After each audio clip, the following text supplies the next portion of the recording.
Pertanyaannya adalah, kok sistemnya begini nih, dari tanggal 20 Desember 2024 sampai dengan tanggal 17 Januari 2025, ini siapa posisi sekdanya? SK pengangkatan beliau selaku staf ahli bidang pemerintahan, hukum, dan politik di Kabupaten Aceh Besar yang ditandatangani oleh PJ Bupati, itu menyebutkan tanggal yang sama, 20 Desember 2024. Tapi di bawahnya, garis bawah, tertulis 19 Jumadil Akhir 1446 Hijriah. Saudara Sulaimi, beliau mengatakan secara hukum tidak punya kewenangan PLT Sekda untuk menandatangani RKA dan DPA untuk anggaran tahun 2025.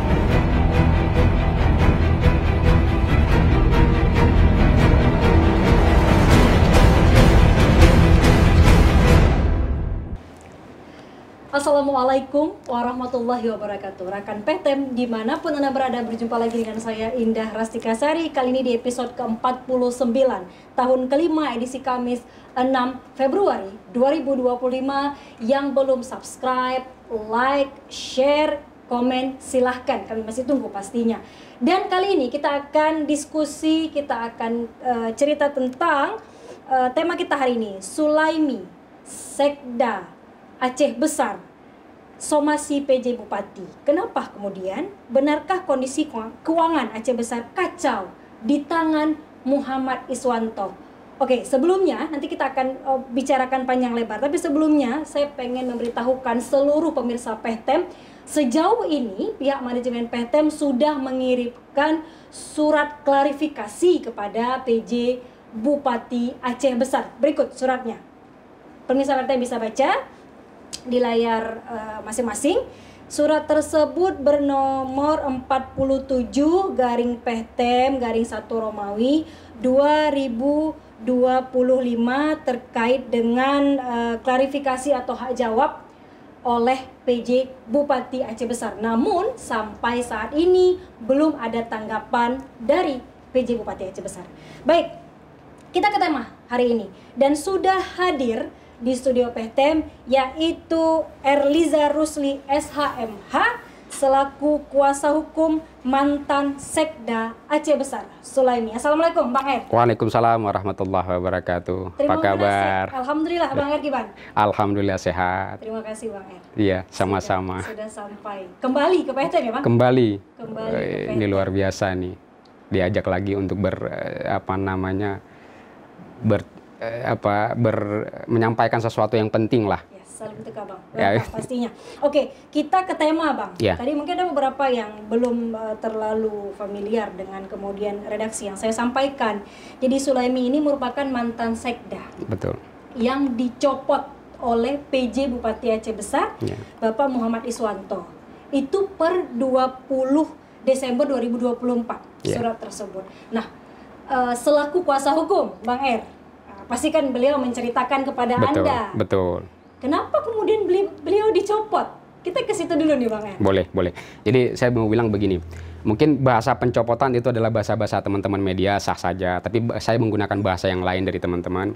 Saya menggunakan adalah bahasa pemberhentian. Kenapa saya bilang pemberhentian? Karena yang namanya rotasi, demosi, promosi dalam sistem birokrasi pemerintahan itu hal yang biasa. Nggak ada yang wah banget di situ.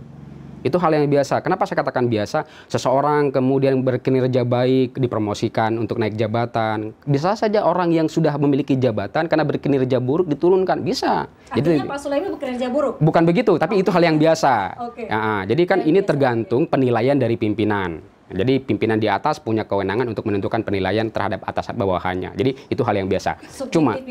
Subjektif pimpinan. Cuman pertanyaan kami sederhana sih, menyangkut dengan pemberhentian klien kami. Kenapa? Berdasarkan keterangan yang kami terima dari klien, yaitu saudara Dr. Andes Sulaimi, menjelaskan ada hal-hal yang menurut beliau ini janggal dalam proses pemberhentian beliau.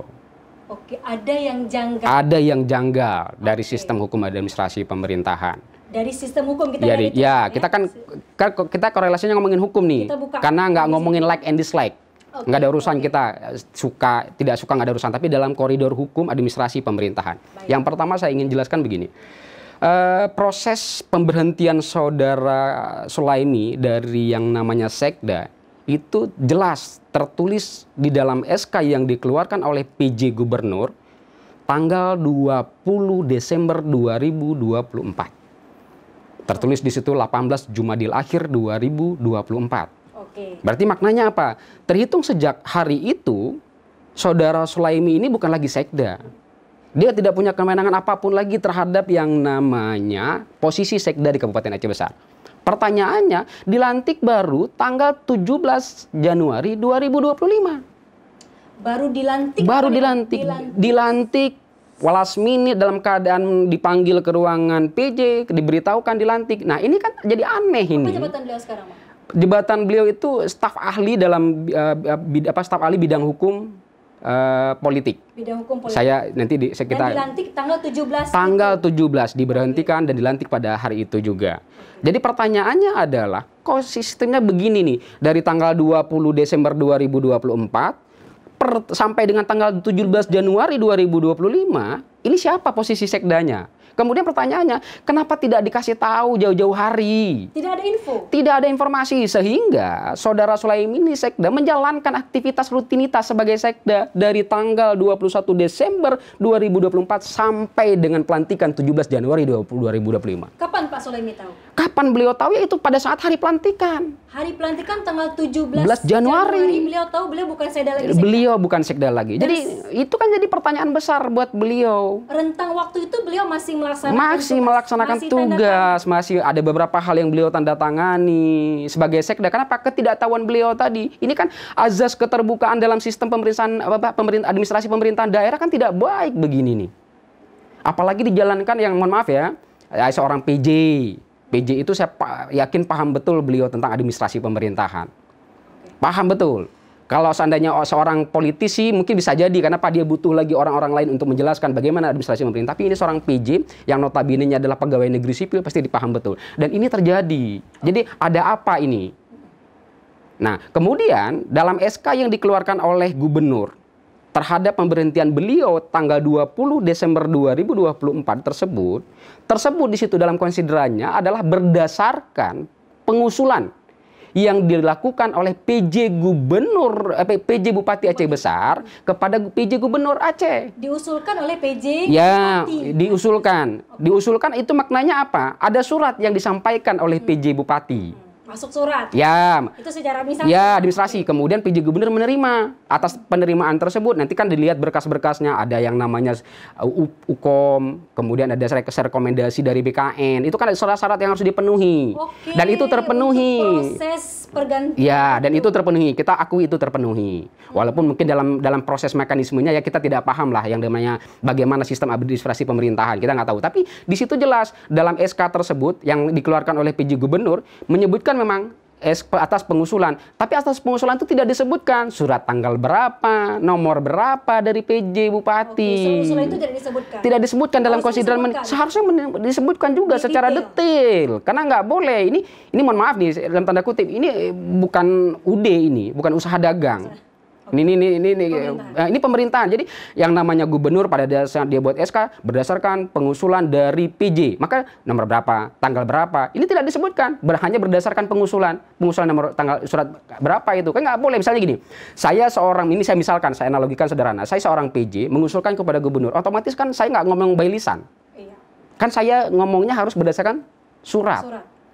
Dan dalam konsideran itu tidak ada. Ini juga menjadi aneh bagi kami. Kenapa kok seorang PJ Gubernur mengeluarkan surat pemberhentian terhadap sekda dengan pengusulan tapi tidak menyebutkan secara detail surat nomor berapa yang diusul pengusulan tersebut yang dikeluarkan oleh PJ Bupati. Kejanggalan lain Bang yang kemudian. Nah, kejanggalan lain dari tadi kan sudah kita ceritakan bahwasanya last minute dilantik.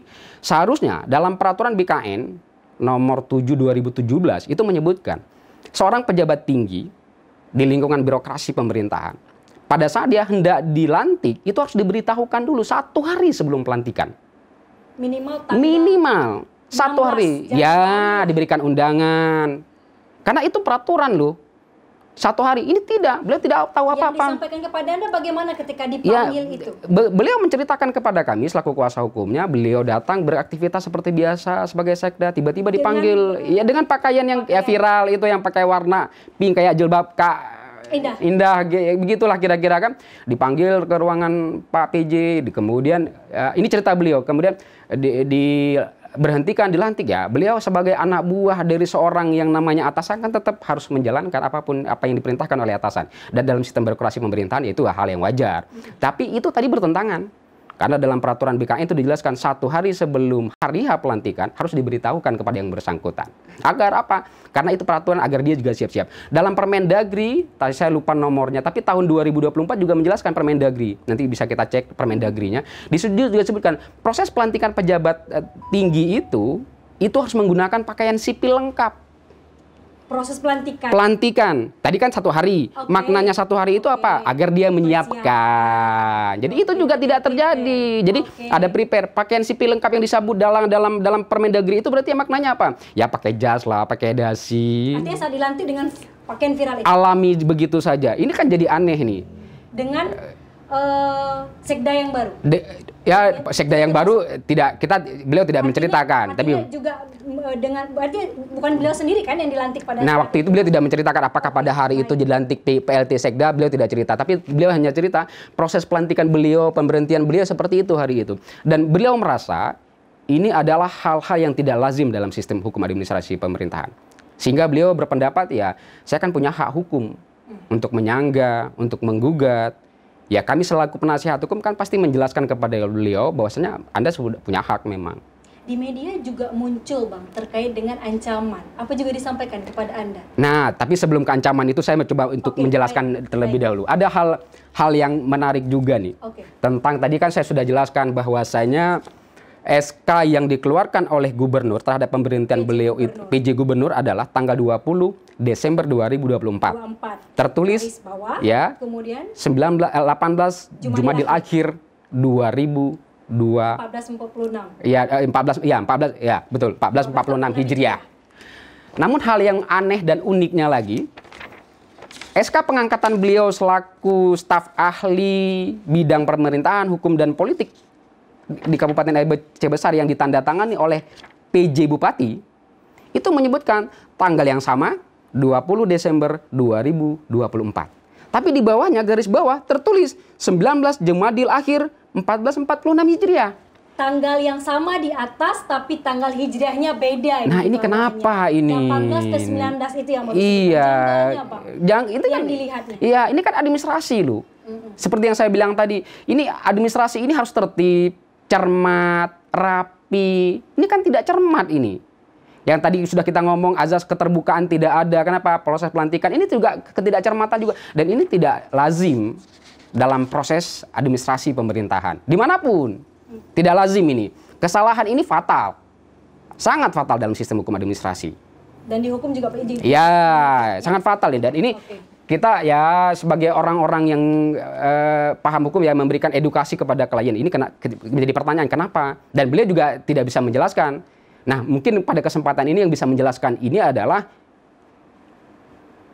PJ Bupati Aceh Sendar sendiri. Karena kalau kami kan tidak punya kuasa, tidak punya argumentasi untuk menjelaskan kenapa. Karena kami mempertanyakan kenapa demikian. Seperti yang sudah saya sampaikan di awal, betul. Kita sudah coba sampaikan surat klarifikasi. Tapi semoga saja nanti akan segera ditanggapi, Bang. Tapi juga menarik, ini juga Anda bawa beberapa poin lain ya? Ya, Bang?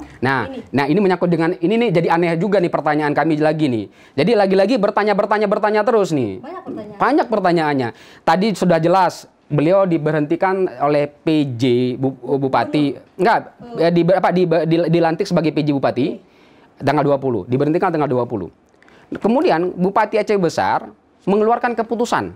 Keputusan itu tertulis nomor 25 tahun 2025 tentang penetapan pengguna anggaran bendahara penerimaan dan bendahara pengeluaran pada satuan kerja perangkat daerah Kabupaten Aceh Besar tahun anggaran 2025. Kenapa tahun anggaran 2025? Karena ini sudah diparipurnakan antara PJ Bupati dengan DPRK. Di 2024 yang lalu. November lalu sudah diparipurnakan. Maknanya apa? Ini sudah disepakati. Clear and clean ini. Anggaran untuk 2025 akan dilaksanakan. Dan masih tercantum waktu itu adalah nama Sulaimi. Karena November. November kan masih Mas Sulaimi. Nah, begitu Desember kan bukan lagi beliau. Karena per 20, secara hukum 20, tapi beliau tahunya kan tanggal 17. Nah, begitu keluar SK ini yang notabene-nya tanggalnya itu tertulis 21 Januari 2025. Maknanya apa? Tadi tanggal 17 sudah masih tercantum sebagai Sekda Aceh Besar dan ditandatangani oleh PJ Bupati per 21 Januari. Karena yang melantik yang namanya Sulaimi tadi sebagai staf ahli dan yang yang diberhentikan oleh Gubernur Aceh berdasarkan SK itu tanggal 17 Januari. Kemudian SK ini keluar 21 Januari. Ini kan mohon maaf ini saya menggunakan bahasa Aceh, ulo-ulo. Yes, ini mohon maaf nih. Dia begitu kan. Seharusnya kan beliau sudah tahu ini. Oh, dia bukan lagi Sekda. Kalau memang beliau mau tanda tangan, coret nih. Kenapa? Dia bukan lagi Sekda. Ganti saja PLT misalnya. Pertanyaannya apakah PLT Sekda punya kewenangan untuk menandatangani DPA, RKA. Nah, berdasarkan informasi yang kami terima dari Saudara Sulaimi, beliau mengatakan secara hukum tidak punya kewenangan PLT Sekda untuk menandatangani RKA dan DPA untuk anggaran tahun 2025. Pertanyaannya kemudian siapa yang berhak tanda tangan? Bagaimana nasib yang namanya anggaran nasib Aceh Besar terhadap anggaran dengan anggarannya hari ini?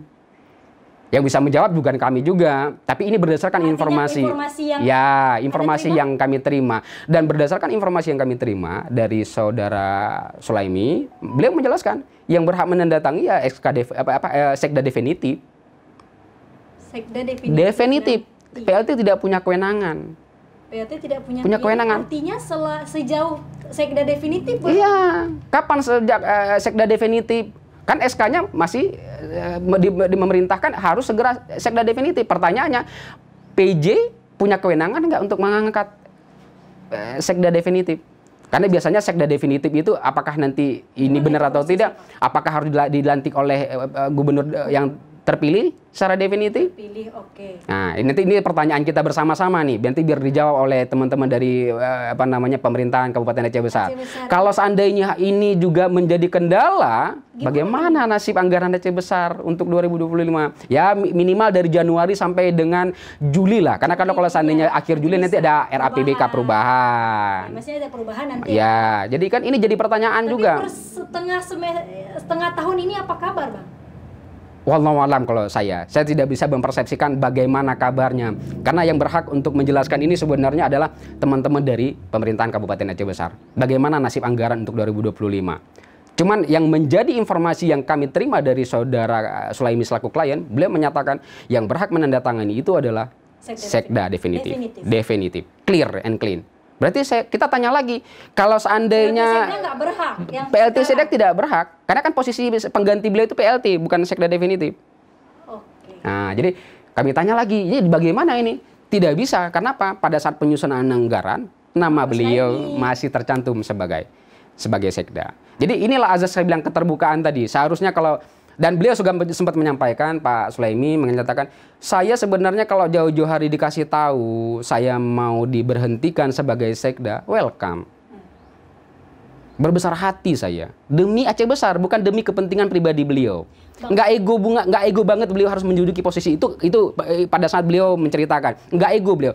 Welcome. Kami terima. Kenapa? Yang dipikirkan adalah bagaimana nasib rakyat Aceh Besar dengan anggaran yang akan dicairkan untuk tahun 2025. Awal 2025. Ya. Jadi beliau mengatakan kalau memang jauh-jauh hari saya welcome.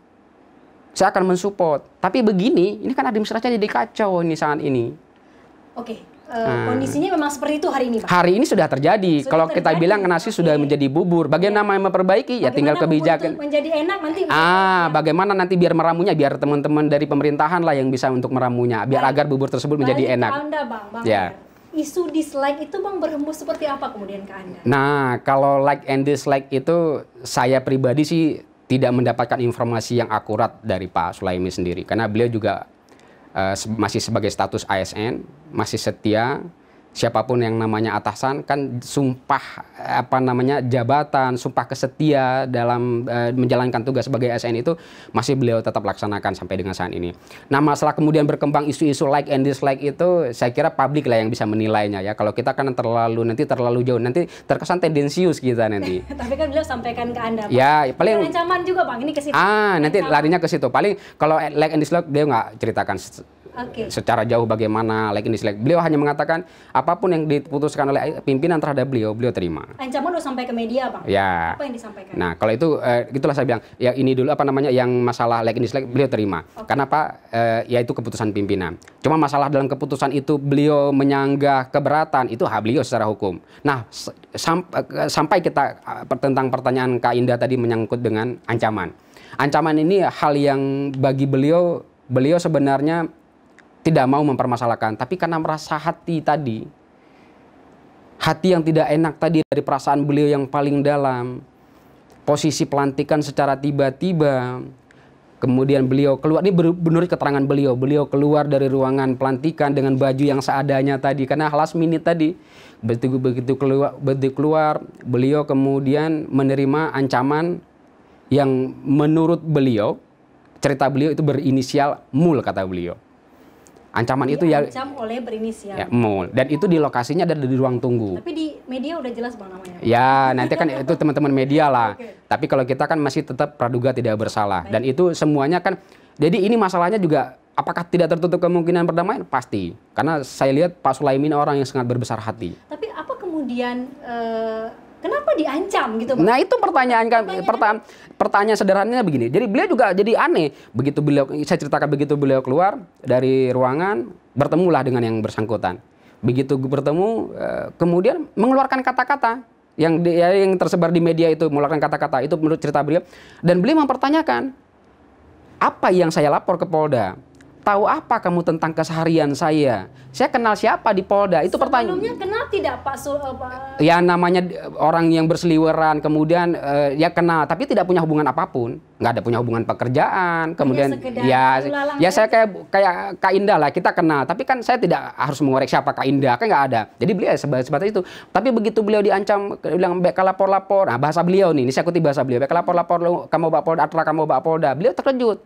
Ada apa ini? Siapa ini? Kenapa begini? Beliau menjelaskan, ada apa yang kamu tahu tentang keseharian saya? Dan kamu tahu kapan saya ke Polda? Emang ada siapa saya di Polda? Kemudian begitu beliau keluar, baru beliau sadar, berpikir Atrakamo di apa namanya di BK Kure-Kure Atrakamo di sini. Oh, itu redaksinya. Redaksinya jadi begitu beliau berpikir menyangkut proyek. Ini pikiran beliau. Ini kaitannya ke proyek? Iya, menyangkut proyek ini. Jadi beliau berpikir, oh berarti ini dugaan, ini adalah mungkin dalam persepsi beliau adalah dugaan, ini adalah orang-orang pemain proyek. Padahal beliau tidak pernah terpikirkan. Dan pada saat proses keributan tadi yang namanya sudah meninggi, dilerai lah oleh salah satu kabak, kata Pak Sulaiman.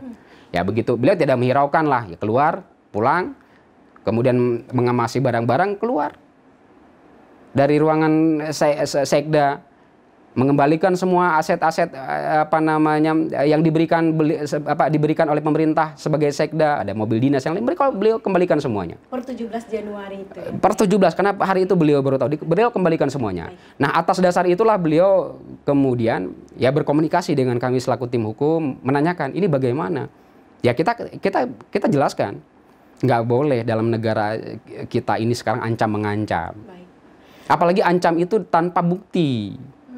Mengancam itu tanpa bukti kan tuduhan itu. Itu kan sama seperti bagaimana ya? Kita mau menuduh seseorang tanpa bukti.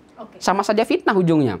Baik. Nah, atas dasar itulah beliau bilang saya tidak keberatan. Maka atas dasar itu juga kita mensomasi PJ Bupati Aceh Besar. Kenapa kita surati beliau? Karena memang lokus tempus itu adalah lokus tempat. Lokus tempatnya itu berada di situ. Dan karena beliau tidak memiliki hubungan pekerjaan, hubungan emosional dengan saudara yang inisial yang diduga tadi berinisial MUL, ya, beliau meminta kepada, karena kan bertemunya di situ nih.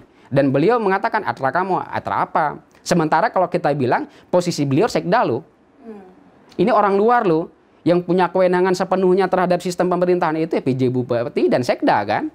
Dan orang pertama dan orang kedua. MUL ini siapa? Nah, MUL ini siapa kan jadi tanda tanya buat beliau. Ini siapa? Ada bilang tadi dia sering lalu lalang di lingkungan Pemkab Aceh Besar, Bang. Enggak, kalau masalah lalu lalang itu kan bisa saja, tapi kita nggak bisa menafsirkan bahwasannya beliau lalu lalang di sana terus, kita nggak tahu dan beliau juga tidak menjelaskan. Tidak menjelaskan bahwasanya saudara yang berinisial Mul ini lalu lang, beliau nggak menjelaskan. Tapi pertanyaan beliau ini siapa? Dan begitu beliau telusuri di sistem akademi, di sistem apa istilahnya, kan PNS itu ada datanya itu. Dan tidak terdata sebagai PNS Kabupaten Aceh Besar, bukan ASN, bukan PNS. Jadi kan ini jadi aneh juga ini. Pada hari pelantikan beliau yang seharusnya beliau lebih diberitahukan terlebih dahulu, tapi orang luar yang datang ke situ kemudian datang ke situ bukan menyaksikan tapi mengetahui proses pelantikan. Begitu keluar mengeluarkan kata-kata itu. Si beliau setelah keluar malah kata-kata itu iya, jadi kan ini tanda-tandanya besar juga buat beliau nih. Dan kemudian jadi terpikir dengan kata-kata Atra Kamo tadi ya. Iya, ya, ini kan seolah-olah mengidentifikasi bahwasanya kepunyaan. Baik, oke. Kepunyaan. Jadi kepunyaan mereka gitu. Mohon maaf lah, sampai Pak Sulaiman berpikir, emang pemerintah Aceh ini punya mereka? Tidak loh, ya pemerintah Kabupaten Aceh bukan loh, ini pemerintah milik rakyat semuanya. Mereka ini hanya orang-orang yang diberikan kepercayaan oleh pimpinan, oleh rakyat untuk menjalankannya. Baik Bang, kita sudah sampai di akhir nih Bang. Ya. Poin apa sampai hari ini Bang? Poin penting apa kemudian yang terus dikejar sampai hari ini? Ya, kalau kami berdasarkan apa yang diberikan kuasa oleh Saudara Sulaimi, kami kan diberikan kepercayaan, kami akan sudah menyurati Pak PJ Gubernur untuk keberatan terhadap SK tersebut.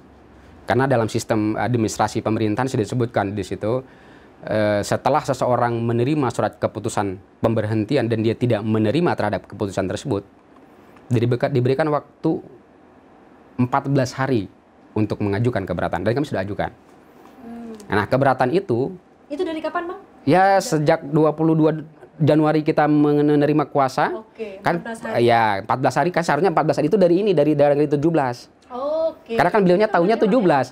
Bukan dari SK, tapi dari beliau tahu. Kenapa? Kalau SK kan dari 20. Seharusnya bukan dari 17 tapi dari 20. 20 malah. Desember. Udah lewat kan? Udah lewat. Nah, tapi karena beliaunya tahunya 17. Nah, beliau memberikan kuasa kita 22. Masih ada waktu 14 hari mengajukan keberatan. Nah, keberatan itu kan PJ Gubernur juga harus menjawabnya dalam jangka waktu 21 hari. Nah, apabila beliau tidak menjawab, ya klien kami ya akan melakukan upaya hukum. Apa yang diharapkan, Bang? Harapannya biar terbuka semua lah ini masalah ini. Di mana yang maladministrasinya terjadi di mana, biar pengadilan yang memutuskan. Dan beliau mengatakan akan menggugat proses pemberhentian ini ke Pengadilan Tata Usaha Negara (PT-UN). Karena objeknya memang di sana kompetensi absolutnya adalah kompetensi Pengadilan Tata Usaha Negara menyangkut dengan sengketa kepegawaian. Sengketa kepegawaian di PT-UN ya, PT-UN. Oke, dan itu akan dibawa ke sana. Ya, akan kita bawa. Kita tetap administrasi itu tadi harus kita tempuh, ada upaya administrasi. Kalau seandainya dijawab upaya administrasi itu, kemudian kita tempuh lagi upaya banding administrasi. Banding administrasi itu kemana? Yaitu Kementerian Dalam Negeri. Kita tetap akan menjelaskan bahwasanya mempertanyakan mekanisme administrasi dalam proses pemberhentian Saudara Sulaimi sebagai Sekda. Jadi itulah hal yang menurut kami, ya ini kita sama-sama belajar lah. Ya. Kami juga belajar, semua masyarakat Aceh Besar juga biar paham sistem administrasi pemerintahan itu begitu saklek. Dan dia sistematis. Mohon maaf kalau saya tadi mengutip kata-kata usaha dagang, bukan berarti saya ingin memarginalkan, tidak. Tapi begitulah. Karena kalau usaha dagang boleh saja, saya mau membuat apa, mau memutuskan apa, usaha saya. Tapi ini bukan. Bukan punya pribadi. Jadi ada sistem yang harus ditempuh ya. Kira-kira begitu Kak Indah. Terima kasih banyak Bang Er. Sama-sama. Waktunya kita tunggu kemudian proses selanjutnya dan kita pastinya nanti akan juga menunggu klarifikasi dari PJ Bupati Aceh Besar. Bang ya, terima kasih Kak Indah. Kuasa hukum mantan Sekda Aceh Besar, Pak Sulaimi. Salam ke beliau, Pak. Ya, terima kasih, akan kami sampaikan nanti. Dan ini mungkin sebelum Kak Indah tutup, jadi beliau menyampaikan beliau masih sangat sayang terhadap Aceh Besar. Beliau apapun ceritanya, beliau adalah putra Aceh Besar asli dan tidak menginginkan polemik ini berkepanjangan.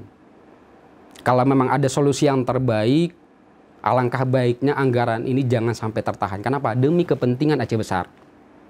Demi kepentingan Aceh Besar. Dan itu pesan beliau pada saat menyampaikan kepada kami, tolong sampaikan, saya ingin masalah ini clear cepat demi kepentingan Aceh Besar yang lebih baik. bukan kepentingan pribadi beliau. Karena kalau yang namanya ego itu pasti ada, ego sektoral. Tapi beliau tidak mengenyampingkan itu semuanya. Demi kepentingan Aceh Besar yang lebih baik untuk tahun 2025. Cepat, clear, dan semoga mendapatkan penyelesaian yang terbaik, Bang. Kan udah Betul. berjalan nih. Ya. Januari kan? Ya. Tunggu sampai nanti perubahan lagi. Ya, itu pesan beliau kepada kami. Oke. Dan ini biar nanti masyarakat Aceh Besar juga bisa menilai bahwasanya tindakan Pak Sulaim ini bukan tindakan untuk kepentingan pribadi beliau.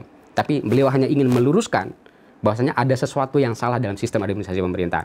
Tapi masalah ini beliau berharap cepat selesai. Amin. Semoga dapat solusi yang Amin. terbaik. Amin. Terima kasih Bang ya. Terima kasih juga untuk Anda pemirsa PTM. Jangan lupa like, komen, dan juga bagikan untuk semua. Saya Indah Rastika Sari pamit. Wassalamualaikum warahmatullahi wabarakatuh. Insyaallah.